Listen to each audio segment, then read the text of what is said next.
So hey guys, welcome back to our new blog. और ये देखिए आज है हमारे पास हमारा बख्तावर और साथ साथ है हमारे पास GT कॉन्टिनेंटल 650। तो गाइस आप ये देख सकते हैं दोनों हमारे पास रॉयल एनफील्ड की बाइकें खड़ी हुई हैं। और भाई अगर दोनों की प्राइसिंग की बात करें तो ये जितनी छोटी दिखती है उतनी ज़्यादा दमदार, उतनी ज़्यादा महंगी है। और ये थोड़ी सी सस्ती है, ये 294 की थी पायनियर्स के साथ। और जो ये है ये हमारी है 4.5 की, यानी कि 4,05,000 की। बट ये जो कलर है ये 20,000 रुपये महंगा पड़ता है। अगर दूसरे कलर में जाओगे तो भाई वो थोड़ा आपको 20,000 रुपये सस्ता पड़ेगा। अगर इस बाइक की बात करें GT कॉन्टिनेंटल 650 की, तो भाई इसका 650 सीसी का इंजन है। और इंजन देखो कितना हैवी है। और इसका टॉर्क कितना बताया था भैया आपने? 52 mm का इसका टॉर्क है। और NM, और इसकी टॉप स्पीड क्या है? टॉप स्पीड 200 है इसकी। और आपने कितनी भगाई है? 130।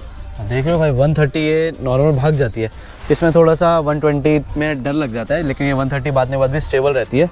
और बहुत ही अच्छा इसका जो ब्रेकिंग सिस्टम है, जो इस बाइक की बैलेंसिंग है, इसके जो ब्रेक्स हैं उसकी वजह से ऑसम हो गई है। उसके अलावा अगर आप बात करेंगे तो इसका जो पिकअप है, सिंस 52 न्यूटन मीटर का टॉर्क है इसका, तो इसका जो पिकअप है वो आप एक्सपीरियंस करेंगे as compare to any other normal जो आपका रॉयल एनफील्ड की बाइक्स हैं।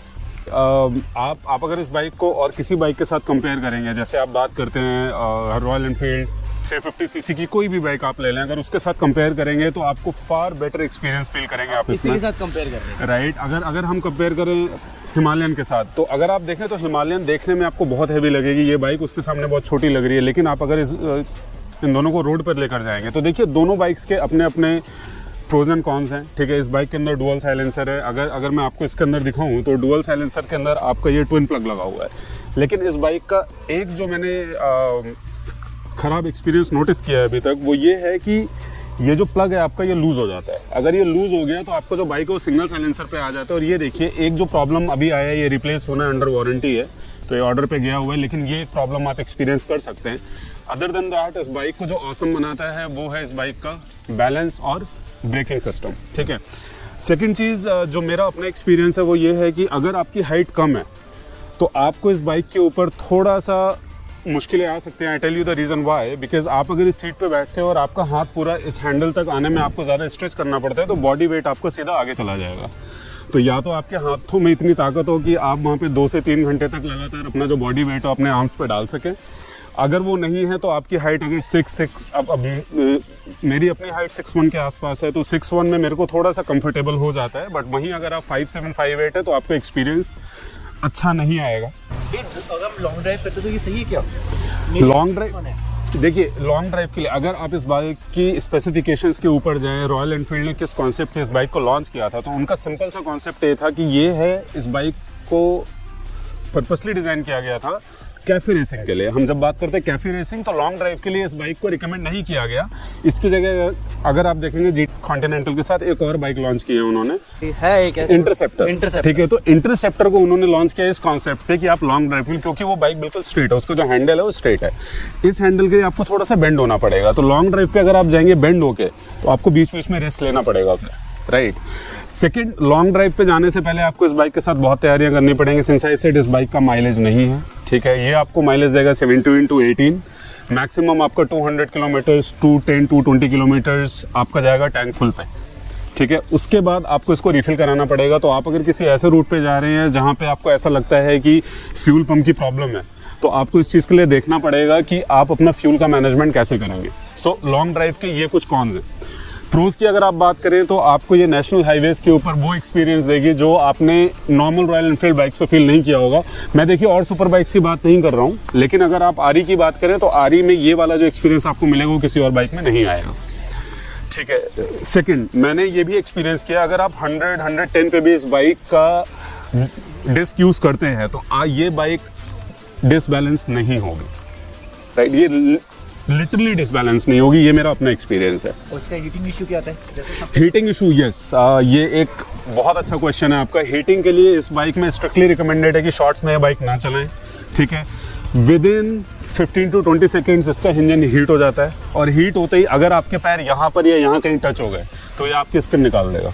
तो इसके लिए एक ये सेफ्टी गार्ड दिया हुआ है आरी ने, ठीक है। उसके अलावा उन्होंने रिकमेंड किया है कि शूज़ पहन के चलाएं और जो आपका ट्राउज़र हो थोड़ा मोटा हो, या तो जीन्स हो और या तो जो राइडर ट्राउजर्स आते हैं वो आप पहन के चलाएं। ठीक है। आपको इसके साथ एक्सेसरीज क्या क्या मिली थी और आपने एक्सेसरीज, अगर आप एक्सेसरीज की बात करें, देखिए टू बी वेरी ऑनेस्ट, इस बाइक के साथ आपको बहुत ज़्यादा कुछ मिलता नहीं है। अगर आप बात करेंगे इस बाइक को लॉन्च किस पर्पज़ के लिए किया गया था, तो ये एक रेट्रो बाइक है।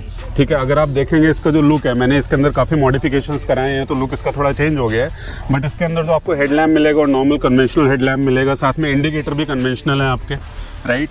उसके अलावा ये जो बार एंड मिरर हैं ये भी आपको अलग से लगवाने पड़ेंगे, राइट। तो ये बार एंड मिरर मैंने आरी से ही लगवाया था, राइट। उसके अलावा इसमें जितनी भी एक्सेसरीज हैं वो सब मार्केट से लगवाई हैं मैंने। तो ये मेरा मोबाइल चार्जर है अगर आप देखें इसको तो, राइट। उसके बाद आप बात करें तो यहाँ पे मैंने इसका हैज़ार्ड डिवाइस मैंने अलग से लगवाया है, राइट। ये मैंने यहाँ पे फॉग लैंप्स लगवाए हैं अलग से, राइट। तो ये आपको कुछ भी आरी के साथ नहीं मिलेगा, राइट। यहाँ पे अगर आप बात करें तो ये मैंने एक गार्ड लगवाया है, राइट। तो ये भी आपको आरी से नहीं मिलेगा। आरी वाला जो है वो ऐसे लाइक उसका जो मटेरियल है ना, आप अगर हाथ से भी मोड़ेंगे तो वो टूट जाएगा। ये वाला जो है वो स्टेनलेस स्टील है। लेग गार्ड की भी अगर बात करें तो ये भी आपको अलग से ही लगवाना पड़ेगा, लेग गार्ड साथ में नहीं आता है। और अगर आप बात करें किसी भी बाइक की, तो किसी भी बाइक के साथ लेग गार्ड नहीं आएगा। लेग गार्ड आपको कॉस्ट करेगा, आपका स्टार्ट हो जाता है 3000 रुपये से, उसके ऊपर आप जा सकते हैं 7000 रुपये तक। अगर आप बात करें बार एंड मिरर की, तो मेरा अपना एक्सपीरियंस कहता है कि आरी से ना लगवाएं, क्योंकि आपको कॉस्टली पड़ेगा। करोल बाग से लगवाएंगे जाके 3 से 4000 में लग जाएगा। अगर आरी से लगवाएंगे तो 7000 से 1 रुपया भी कम नहीं करेंगे। यस, 7000 के? यस। चलान कटा लूँ बिना मिरर के चलान। राइट। उसके अलावा मैं आपको और कुछ चीज़ें बता दूं। आपका जो ये फुट रेस्ट है, राइट, अगर ये मैंने अलग से लगवाए हैं, नॉर्मल फुट रेस्ट आपके नहीं है ये, राइट। ये मैंने अलग से लगवाए हैं। तो जो इसके अंदर नॉर्मल फुट रेस्ट आए थे वो निकाल के उन्होंने ये लगाए हैं। मुझे एग्जैक्ट कॉस्ट रिमेंबर नहीं है, but I think somewhere close to 1500 रुपये के आसपास पड़ता है, I guess, I am not sure. ठीक है। उसके अलावा मैंने ये हेलमेट के लिए एक लॉक खरीदा था, राइट। ये लॉक भी थोड़ा एक्सपेंसिव है, अगर आप देखेंगे तो कहेंगे बेवकूफ़ है, 1200 रुपये का लॉक है, कवर है, निशान नहीं देगा, राइट। तो ये लॉक मैंने इसलिए लिया था क्योंकि मेरा हेलमेट भी थोड़ा एक्सपेंसिव है, तो आई वाज बिट कंसर्न कि मेरा जो हेलमेट है वो सेफ रहे अगर मैं कहीं जाऊँ तो। गियर बॉक्स में मेरा एक और एक्सपीरियंस है, ये मैंने ऊपर से कवर लगवाया हुआ है, राइट, राइट। ये शूज़ के लिए लगवाया है। अगर आप इसको निकाल लेंगे, नॉर्मल पे रखेंगे ना, तो आपके शूज़ ख़राब कर देगा, राइट। तो आपको वो अब होता क्या, मेरा अपना एक्सपीरियंस है कि जब भी मैं इस तरीके से इसको, जब मैंने नहीं लगवाया था, मैं जब चलाता था तो मेरे दिमाग में मेरे शूज़ चलते रहते थे हमेशा कि वो ख़राब हो रहे हैं शायद, तो मैं फ्रीली चला नहीं पाता था उसे, राइट। तो आपको मैं ये रिकमेंड करूँगा कि आप ये ज़रूर लगवाएं। कॉस्टली नहीं है, 200-250 रुपये का लग जाएगा कहीं से भी, राइट। तो इसको आप ज़रूर लगवा लें। ठीक है। अब देखिए, जैसे ये मेरे साथ सौरभ है, इनकी हाइट 5'8" थोड़ी कम है, 5'8", 5'7", 5'8" के आसपास इनकी हाइट है। तो अब अगर आप देखेंगे तो इनको थोड़ा सा प्रॉब्लम होगा आगे की तरफ बेंड करने में, राइट। अब इनके हाथ के ऊपर स्ट्रेच पड़ रहा है, देखिए आगे की तरफ बेंड होने में इनको प्रॉब्लम हो रही है। तो छोटे रूट के लिए तो फिर ठीक है, लेकिन अगर ये लंबे रूट पे जाते हैं तो इनको एक्चुअली थोड़ा सा प्रॉब्लम होगा इस बाइक पे। और इस पे खड़े हो सकते हैं क्या? इस बाइक के ऊपर खड़े हो सकते हैं, अगेन वो डिपेंड करता है आपकी हाइट पे। अगर आपकी हाइट अच्छी है तो आप बिल्कुल खड़े हो सकते हैं, लेकिन अगर नहीं है तो फिर थोड़ा सा चैलेंज आपको फेस करना पड़ेगा इसमें। ये थी अपने पास GT कॉन्टिनेंटल 650 और ये हमारे पास बख्तावर। तो भाई इसमें आपको अगर सेटलिंग करनी है तो थोड़ी सी प्रॉब्लम होगी, अगर हाइट छोटी है तो आगे आप बैंड होना पड़ेगा। लेकिन अगर आपको इसमें सेटलिंग करनी है तो आपको बैंड नहीं होना पड़ेगा, क्योंकि आपके फुट यहाँ ईजिली आ जाते हैं और यहाँ पे भी आप एक पैर पीछे करके आराम से स्टैंड कर सकते हैं। और इसका हैंडल भी थोड़ा सा पीछे है और उसका हैंडल बहुत आगे है, तो आगे आपको थोड़ा सा आगे की तरफ बैंड होना पड़ेगा। और दोनों के रेट में बात करें तो भाई ये हाफ है और वो ज़्यादा है, वो 450 का है, तो ये 250 के आसपास का है। इन बाइकों की बात करें कि आप इनको नॉन स्टॉप कितना चला सकते हैं, भाई अगर आपने मेरी लास्ट वीडियो देखी होगी, मैं कन्याकुमारी राइड पे गया था दिल्ली से कन्याकुमारी, तो आरी की बाइक है। इनको बिना सोचे समझे इनके इंजन इतने पावरफुल होते हैं, तो नॉन स्टॉप आप इस बाइक को कम से कम 500 तो बिल्कुल मिनिमम मान के चलो, 500 किलोमीटर तो बिना रोके बस पेट्रोल आपको टॉपअप कराना पड़ेगा, आराम से ईजिली चला सकते हैं। अगर इन दोनों बाइक्स की एवरेज की बात करें तो इसकी सिटी में आएगी 17 to 18 और ज़्यादा से ज़्यादा इसकी हाईवे पे आएगी 20 to 25। और इसकी सेम है, सिटी में इसकी भी आती है 17-18 और हाईवे पे जाओगे तो ज़्यादा से ज़्यादा 25 से 30 आएगी। और यार अगर ग्राउंड क्लियरेंस की बात करें तो आप लोग ये देख सकते हैं थोड़ा सा इसमें ग्राउंड क्लियरेंस कम है, क्योंकि बाइक की हाइट थोड़ी सी छोटी है। और अगर इसकी ग्राउंड क्लियरेंस की बात करें तो इसमें हाइट थोड़ी सी ज़्यादा है, क्योंकि ये प्रॉपर ऑफ रोडिंग के लिए।